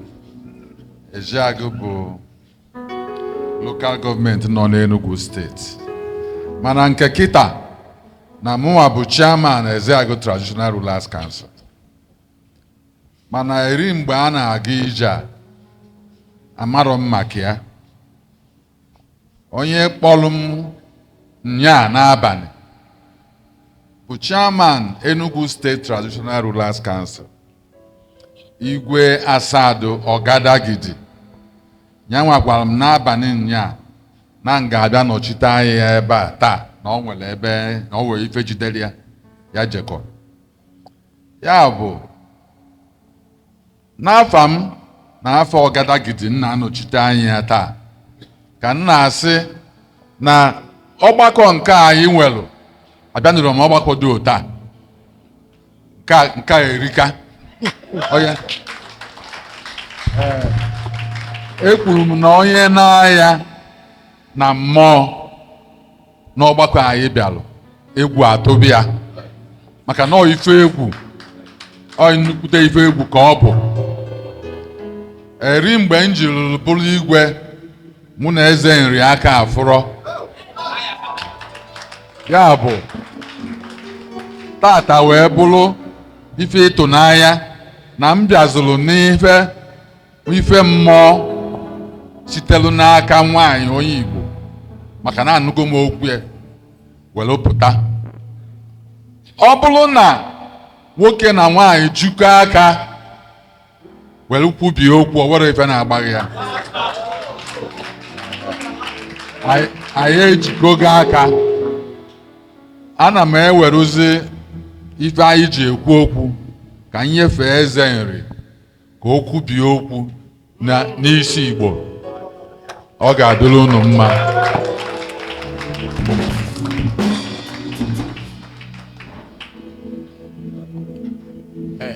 Chineke anyị kene gị. Anyị kene gị ovu ugboro Emmanuel agụta ka anyị na-ekene gị. Na ọnụ anyị bụ ndị Igbo, arụ anyị niile bụ sọ ọnụ na ọ pụrụ nkene Chineke na iwe na-eme na ndụ onye ọbụla. Mmụga n'ozukwe ka anyị anọkọ. Ana m ayọ gị ka ị gbaghara anyị njọ njọ si n'aka ndị nna nna maka mmehie niile a bụ njọ usoro ọ bụ na anyị wee mee njọ megide gị bụ nna si n'okwu ọnụ si n'ije ọkpa si n'omume si n'echiche njọ si n'aka ndị nna ka ị gbaghara anyị nkwa ikwere anyị ka anyị keta oke n'ime gị weketa n'eluigwe ibe nna ya ọzọ bụ ngị bụchu ka anyị ka na-ayọ na anyị si tata wee yọdo gị ayọ wee luo 1000 years n'okere ezu n'ive na-eme ndụ onye ọbụla nna ya ọzọ mmụ Igbo amarọ ibe a na-eme mana anyị maara gị usoro ọbụla anyị ume njọ megide gị gbaghara sachapụ ọnọdụ anyị nọ tata o tego ebidolie bụ n'ibidolie ịwa na-agbaba ume na-enyewe ike na-enyewe ibe ọbụla na-aga ebe niile wee mede wee lụọ oge dị etu a aka m na-ayọ gị ka imetụ ụmụ gị niile aka n'ume ụdị ọnọdụ anyị nọdụ ya ka anyị na-asụ Igbo anyị na-abụ abụ ka anyị na-abụ abụ Igbo anyị na-ekwu okwu ọbụla ka anyị na-ekwu n'ọnụ Igbo gosi na anyị na-anachie na Chineke ndị nna nna Chineke Abraham, Isaac, Jacob, Chineke Aroli, Chineke Arodi, Chineke Ben, Chineke Dan, Chineke Eri na anyị na-anachie na Chineke ndị nna nna a na-ayọ ka inyere anyị aka ka anyị ghara ngachi azụ na ibe ndị oyibo anyị lụọ na mbeche ka anyị na-ekpeli n'ọnụ Igbo anyị pụzikwa na ibe ọzọ asụwa oyibo etu anyị si asụ ọsọ nya bụ ụzọ edu anyị wedute aka ana m ayọ na onye mee anyị mụwa ibe ndị a niile onye mere mkpụrụ ụbọchị na asaa ivu elele ivu nga n'iru ivu ibe ibe anyị na-eme tata maka itu onye ọbụla si wee hụ ma ndị igwe ma ndị pastọ ma ndị bishọp ma ndị ibe niile amaka na ibe anyị na-eme tata bụ ibe mmụọ mmụọ bụ Chineke Chukwu bụ mmụọ na ọ bụrụ mmadụ o nwere ike evu Chukwu anya mbụ mana etu esi abụ Chukwu anya bụ ịnọ na mmụọ ịnọdụ nso na-ekpelie ịma na gị na-anọ nso anyị na-ayọ ọzọ na mmụ ya ike agụrụ mmụ Chineke nwoke nwaanyị a kachasị ndị bụ ụzọ iji anyị nọ tata ike ka gụrụ obe ma ọ bụ na oke ụdị Chukwu mma bụ anyị na-ayị ya na ndị a ka eji na-agakwa obodo niile na-adọba oche ebe niile maka uche web ka Chukwu nwee oche ka mmụ Igbo nwee oche ka mmụ Igbo bụrụ ohu ka jiri ovu ọnụ kwube etu ndị be anyị ndị ọzọ na-esi eme onye ọbụla bụ n'ibe si ike Yoruba nọkọ etu anọkọ a na-asụ Yoruba ejiri ovu obi akụ ọkpa mfachago ebe ọ bụrụ mma ndị be anyị ndị ugwu ibe si ike wanọkọ ọnụ ibe si ike aga na Sokoto Kanifek ma ọ gaba ibe asịwapụta jiri ovu obu asị na onwe nsogbu dị nne ine ndị ugwu ndị na-apolishi akpụkpọ vacha eme gịnị ana kedu eme na ndị Igbo ama bụ ovu kedu eme na akwọọlị ndị Igbo bịa ka eme nke dị etu a ekwula ndị mere mawa amarọ na-ayọ okwu Chukwu ịgbaghalị ma anyị bụ mmadụ ma ndị ụka ibe usoro ọbụla ime njọ megide gị gbaghalịba nyaba amarịba na-eme ndị a na-eme ibe na amarịba a na-eme mana tata bugbo ibe anyị na-abụrụ n'ụka n'ochu ụka anyị na-ayọ ka ọ bịa nyere Igbo aka Igbo nọ n'ụlọ ọ nọ n'ezi ibe ọbụla onye Igbo nọ ka onye dị aka maka Chukwukeche ndị Igbo ji ibe nne dị ụwa chọba mma ka Chukwu nyere Igbo niile aka ka ibe dị iche dị n'ibe ndị Igbo ibe niile na-emegecha anyị bụ Chukwu ji aka na-eme ibe si ka osi Nnamdị kasị atụrụ life jail medoro anya na ọbụna nwanne ndị ọzọ na ọmaga ụdị ahụ life jail a bụ Chukwu ji aka eme ọmaga life jail ọmaga ya since anyị maara na ọ nwere anyị nwe ụwa na uche onye nwe ụwa ka anyị na-ayọ ka ọ na-eme ekwenụ kwucha mmadụ mee onye nwe ụwa ka anyị na-ayọ kwuche na-eme na-ekwenụ kwucha mmadụ mee gịnị mee and uche na-eme kwọrụ Chineke aka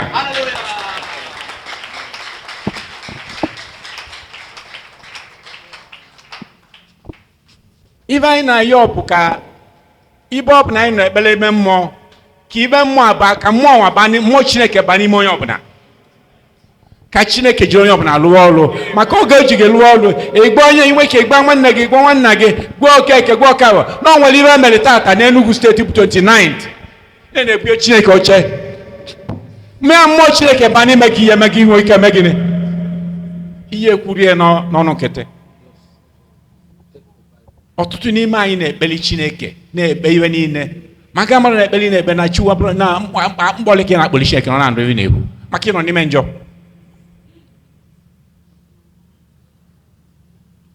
Ana m ayọ na-ayọsi ike na-ekwusi ike maka anyị na-anọkọrọ ụdị nwa mgbe niile igbe ọkwụmụdị ebe a izika mbere ebe a amara m ebe a na Enugu steeti izika mbere ebe a bụ ụwa m mata itis adị m 70 something years now. Ọgọst na-abịa nne Ọgọst bịa mee 50 years nọ na throne.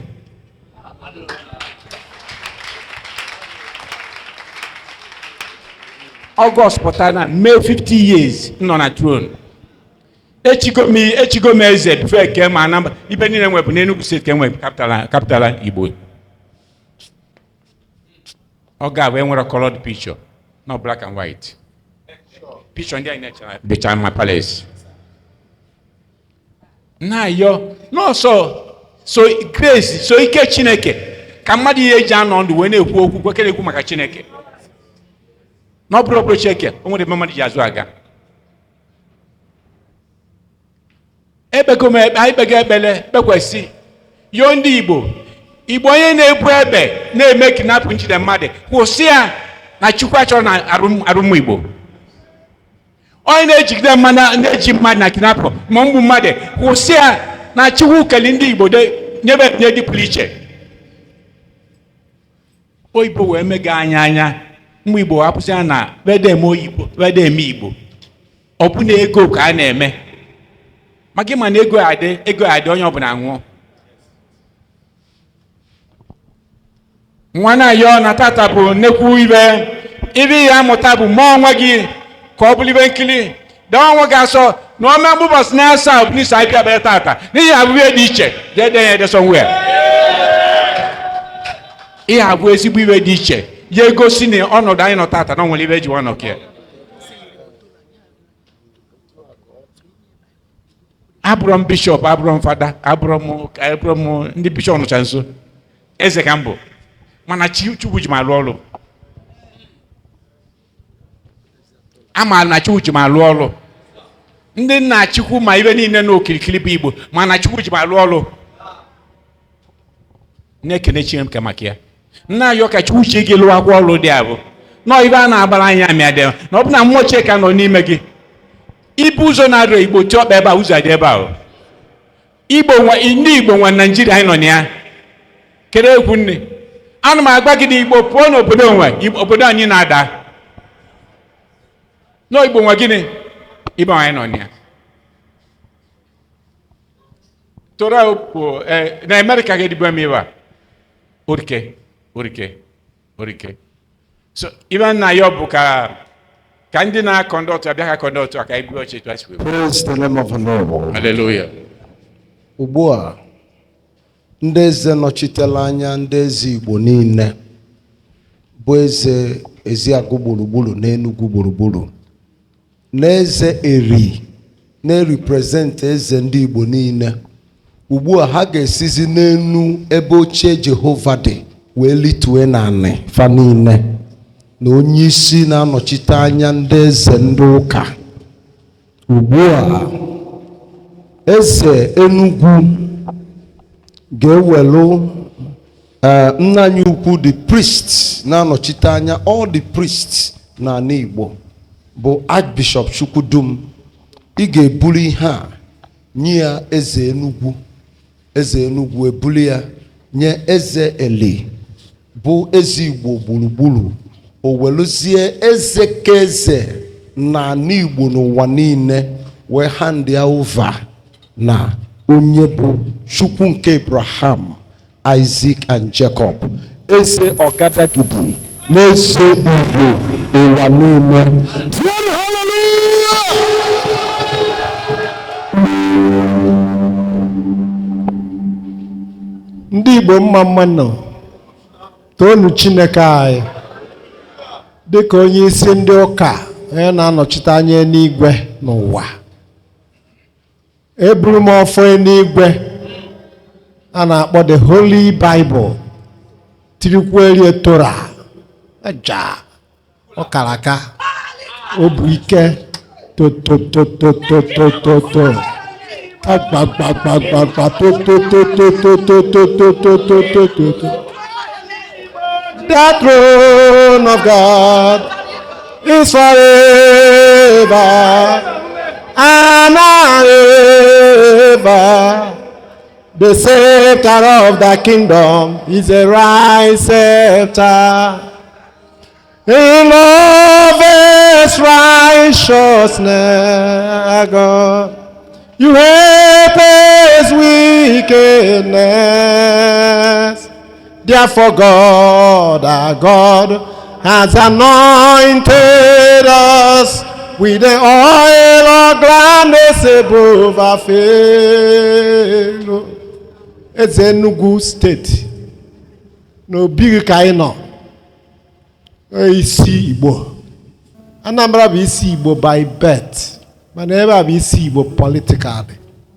Mana ebe a ka anyị nọ taa n'aha ndị Igbo niile ka anyị na-ebunye gị ọfọ n'igwe ka ibunye eze ndị Igbo gburugburu ka o bunye Chineke.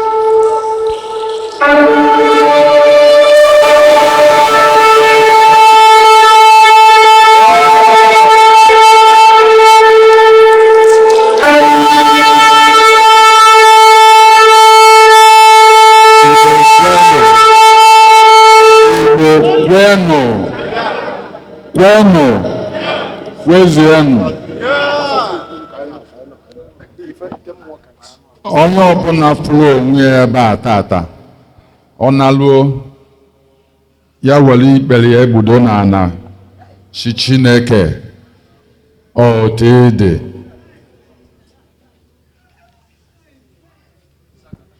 emume nke anyị na-eme taa abụrụkwa emume nke mmadụ na emume ndị mmụọ.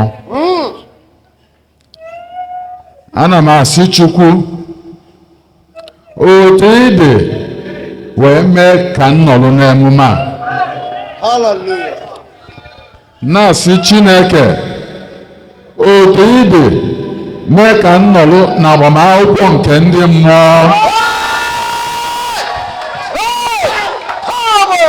Ana m asị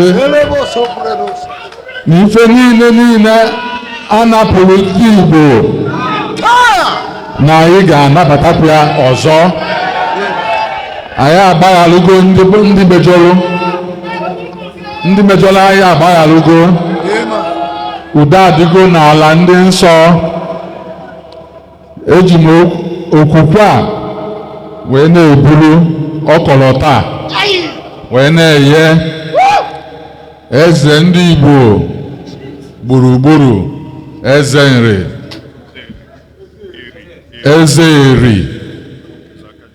eze eri biko natuo m ọkọlọtọ wee mezuo ife Chukwu si na ọ ga-adịrị Igbo. Daalụ.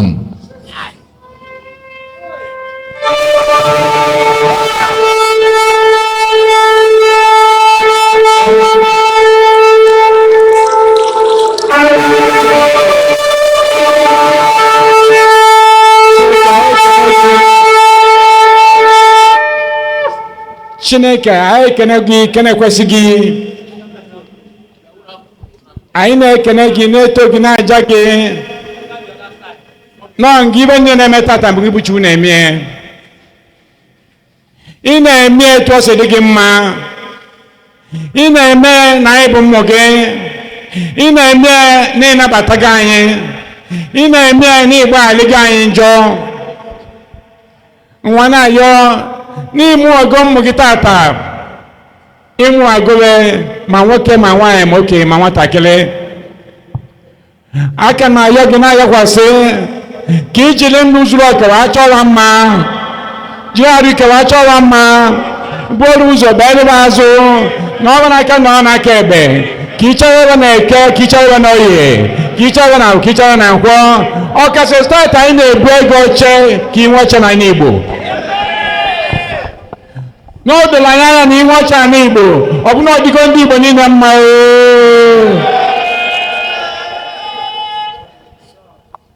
O doro anya na inwe oche na Igbo, iwe na-achụ ndị Igbo arapụ ndị Igbo. Oche ị na-enye gị na Igbo ka ndị Igbo kwụsị nta awụo, ka agwọ nwere n'anya, ka ha nwee ịhụnanya na onwe, ka ha maa akara akaba, ka ha mee ndụ, ka ha nwa nwa nwa nwunye, ka ha nwee ego nwa akụ na ụba, ka ha zuo ike ndụ, ka ha kwụsị nkwụ ọta, ka ha kwụsị agụ pụọ n'ime ndị na-achụ ụwa ka Chukwu ịchụwa ndị ọgbọ.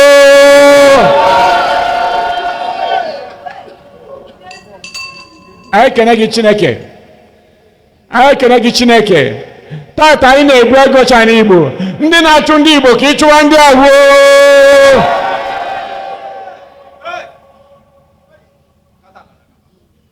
Anyị na-ayọ gị n'ịbụ mmanụ mmụọ ka ịbụ. Mmemme nke anyị na-eme mbi ego oche na Igbo niile, ka ọ bụ anyị ya n'Igbo niile, ọ bụ na steeti nọ na Igbo, ka ọ bụ na ọba na ụmụnne Igbo niile, Igbo ọnụ n'ezi, ka ị nebewe anya.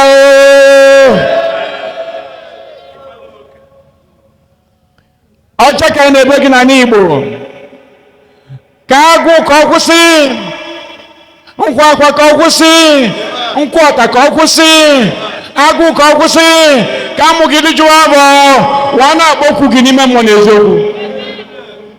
Chukwu onye na-ekili ekili adịghị mma ji ekili mmadụ. Mmadụ eme nkwa na-ezu ori mere mejiri asa na ahụ aka na-enwe chukwu ngwa ụwa niile. Oche nke tata dị iche, anyị na-ayọ gị ka ime ka ọ pụta ire. Onye ọbụla bịa mmemme tata, ma nwoke ma nwaanyị ma okenye ma nwatakịrị, mgbe ụbọchị saa ka anyị nyelie, ka onye abụvu elele bụ ibe ọma, bụ ndụ nwa bụ isi ike iwe abịa tata.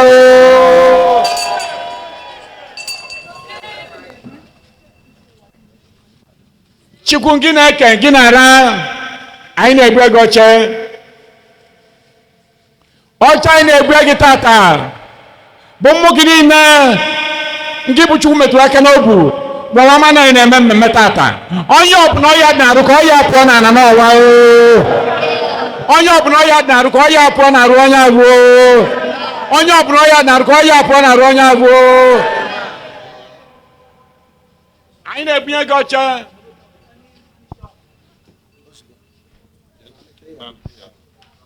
Anyị na-ebunye gị oche. Ka ọcha anyị na-ebu gị ka inwe ọnọdụ, ka iwe na-eneta ụmụ gị niile bụ mmụ Igbo. Ọnụ kwuru njọ na mmụ Igbo ka onye akwụ mma. Ka mmụ Igbo dị ndụ na eke, ka adị n'oye, ka adị na abọ, ka adị na nkwọ. Chukwu kere ụwa bịa were oche. Oche Chineke, were oche ndị Chineke, were oche ndị Chineke, Chineke were oche, Alụbara Maga were oche, Eze ndị Eze were oche, nna ndị na were oche, ọkọ ọma were oche, ọka ị na-ebe dị n'ụwa mmụ Igbo, ọnọdụ ọnọdụ ezi, ndị na-anaghị ebunyere,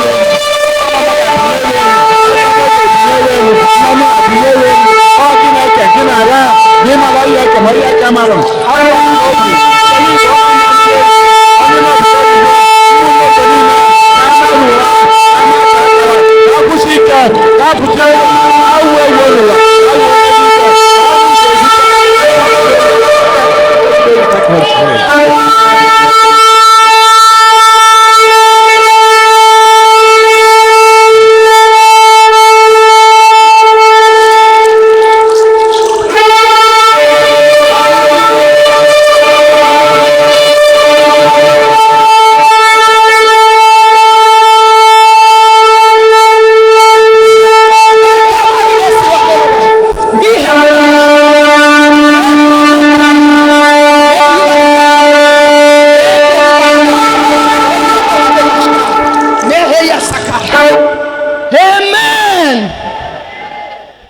Daddy nge nwe no side igwe no side.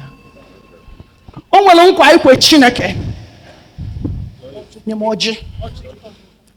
Tata ka ị na-echi Chineke nkụsiri na nke ndị agha eze na Igbo.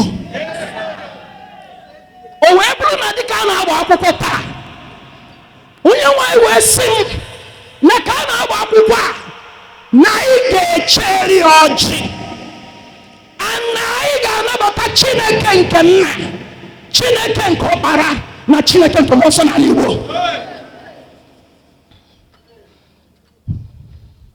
Chineke nke nna, Chineke nke nna, esekpụrụ m n'iru gị Chineke nke nna, echelu gị ọjị. Tinye envelope ya. N'ụrapịa, oge ekpere. Chineke nke ọkpara, echelu gị ọjị n'ala Igbo, in the name of Jesus.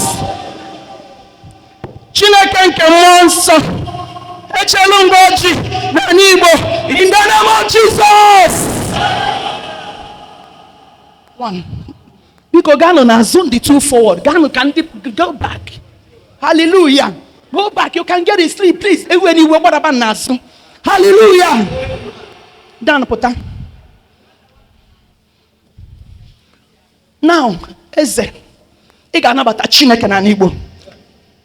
Ọ na-abịa n'obi gị, ma ọ bụ n'obi gị, ma ọ bụ n'obi gị, a na-echere gị ọjị. Ọjị ka anyị na-echere Chineke na Igbo. So onye na eze. Ngwa bụ Chineke nke nna, ngwa Chineke nke ọkpara, ngwa Chineke nke mmụọ nsọ ka ị na-represent na Igbo. The Trinity of God abịagota na Igbo, and no power on earth can challenge it. In the name of Jesus. So ngwa wali ọjị isi anọ iwali ọjị isi anọ na Igbo. Chineke nke nna, Chineke oke na-agakwa n'irubibe anyị na-eme. Ọjị dị ebe a, ọjị a emeghị kpọ na ọjị a bụ ọjị Igbo. Ọ bụrụ m kpọlịa ọjị Igbo.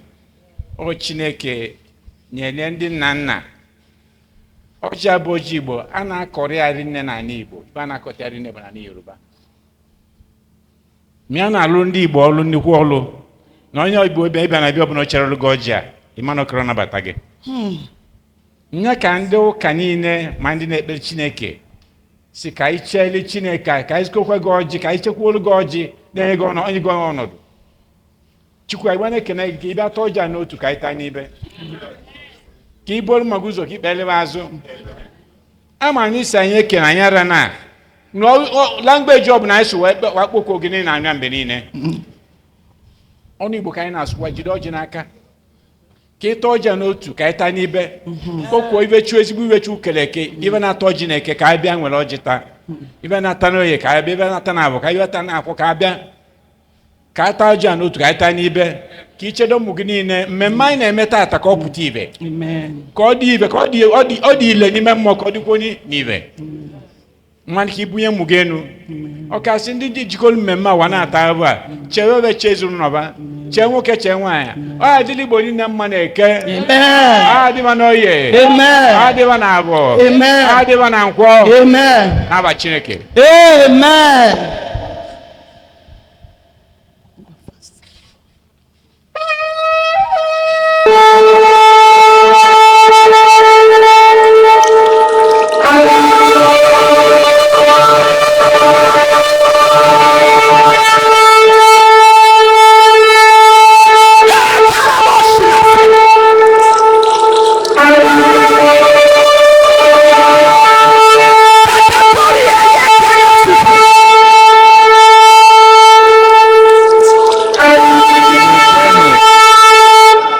Kwenu wezuenu ọjị anyị nwalụ gbalị nọ.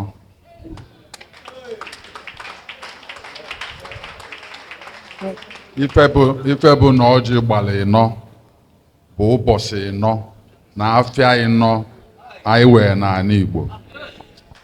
Unu afụgo ka o si lee. Unu ma na ọjị ka m si wee ghọta na nkọwa nke nna nna anyị ha. Ọjị nwere nwoke nwee nwanyị. Anyị nene nke a iji kịta. Ọ dị nwanyị na-abụ na nwoke na-abụ.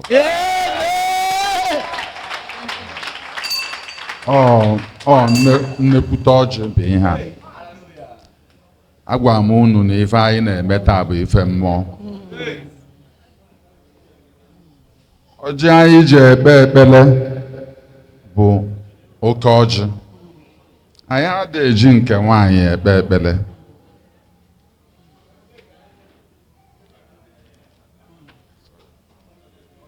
Eji m ọjị a n'aka. Ọjị nke a bụ ọjị udo, ọjị mgbaghalụ, ọjị ife ọma, ọjị nke mbuli enu, ọjị nke nzọpụta. Ndị anyị na-afa bịara ebe anyị bịara nwere anyị mere oru. Ọjị a bụ ọjị ntọghepụ.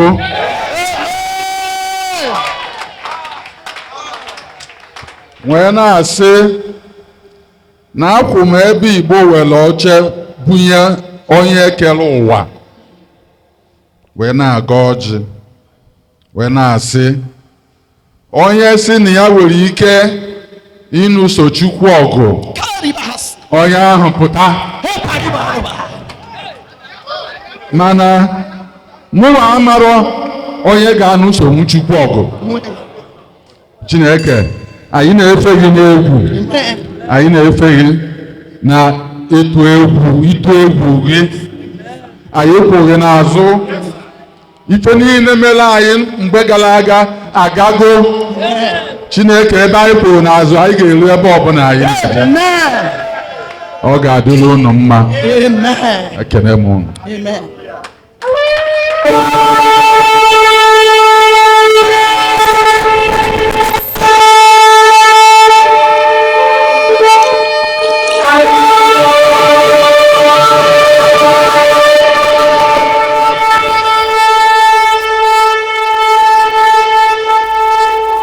Na-eji chịkọta ọjị nke nye mgbara ịtọ. The Trinity. God the Father, God the Son, God the Holy Ghost, come down. God the Father, God the Son, God the Holy Ghost, come down. God the Holy Ghost, Come down.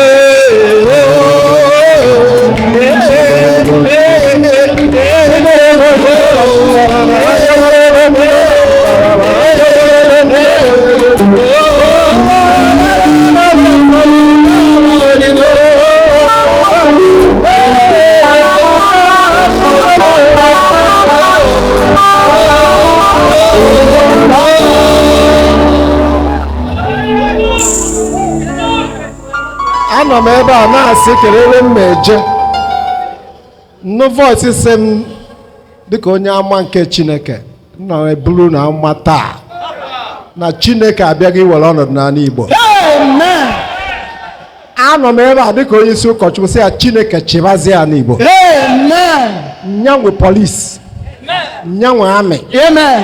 nyanwe ndị igwe, Amen. nyanwe ndị ụka. Amen. Ife niile a ga na-eme from today ga-abụ etu o dị n'eluigwe ka ọ ga-adị n'ụwa. Eso ọkwa onye ya atụrụ Chineke ọgụ ya bịazịa. Ya bịazịa. Bịazịa. Chineke ewere gaa n'Igbo. Amen. Ma n'aka nri, Ma n'aka ekpe. ma n'aka ekpe, Ma n'iru. ma n'iru, Ma n'azụ. ma n'azụ, Ma n'elu. ma n'elu, Ma n'ala. ma n'ala, ma na mmiri, ma n'ọfịa, ma n'iso, ma n'ezinụlọ, ma n'afịa.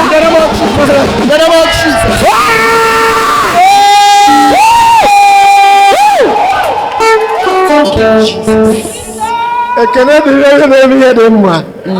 Bịa ụmụ ọma ọma nka m mesi agọzie m unu. Onye esi atụpụta atụmatụ nke a. Mmụọ nsọ. Daalụkwanụ. Ese ndị ese na-eso n'okpuru ya. Obi onye gị na ya na-chese. Igwe na-anụ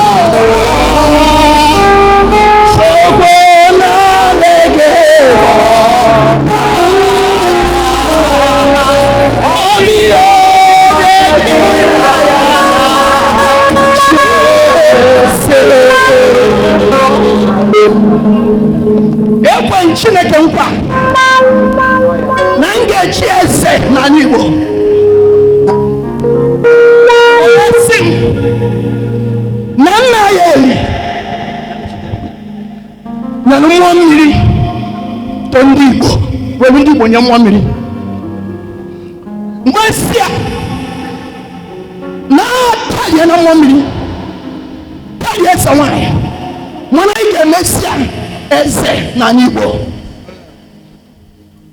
O wee sị m na ichie ya echichi na President Trump nọ n'ala Igbo na-echi echichi na onye isi ala bụ Tinubu nọ n'ala Igbo na-echi echichi na nga-echi nwa echichi si yes. O wee sị ngọta mgbọ ka nye ndị eze na ngọta ọkpụ ka nye ndị eze na nklọt onye bụ Chineke.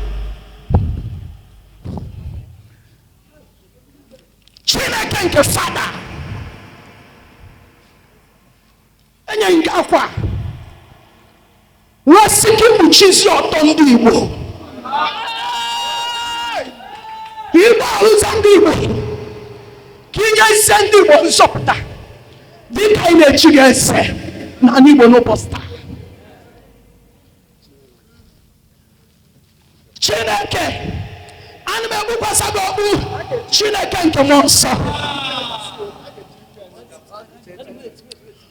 nwere egbughị agbawa ọgwụ eze n'ala Igbo. Chineke nke ọkpara, Chineke nke nna. Iwe si nwelu staff erinyere mmụọ mmiri iwe chi ya nyekwasị gị.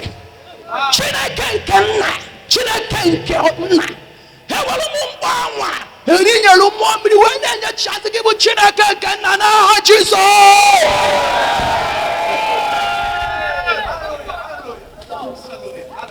Chineke nke ọkpara nara akwa nke anyị ji na-ekpuchi ọtọ ndị Igbo ka ọnwụ ịnwụ n'obe Kalvarị gbarụza ndị Igbo mmehie ha na agaghị echeta mmehie ndị Igbo ọzọ kama na ị ga-ebido n'ụbọchị taa kwụọla anyị ọnụ anyị na Naịjirịa na Afrịka na mba ụwa niile na Jizọs. Chineke ọkpara egbube ngọgbu n'ala Igbo. Chineke nke ọkpara staff eri nyere mmụọ mmiri ka na-enye chigha Chineke ọkpara n'ala Igbo na Jizọs. Chineke mmụọ nsọ egbuchie ngọtọ n'ala Igbo wee si n'ụbọchị taa ka mmụọ nsọ chịa n'ala Igbo ka the journey of the Holy Spirit bido n'ala Igbo ka ndị Igbo chọta true God site na ministry of Holy Spirit School dịka John 16 kwuru. No advantage for you to go, but you send the comforter. I welcome you, the comforter, the helper, and the forgiver in Igboland. Ebuchie na ọtọ gị n'ala Igbo. Chineke ọkpara echie ngeze n'ala Igbo. Chineke mmụọ nsọ echie ngeze n'ala Igbo. Chineke nke mmụọ nsọ dịka eri na iwelu staff o ji banye mmụọ mmiri eweluzie staff a dịka Adaeli wee na-enye chigha Chineke nke mmụọ nsọ n'ala Igbo. In the name of Jesus. Chineke nkụziri nke ndị agha n'ụbọchị nke taa site na mkpụrụ o kpughere m na anyị na-echi gị Jesus Christ of Nazareth, ọdụm nke ndị Igbo, eze ụwa niile.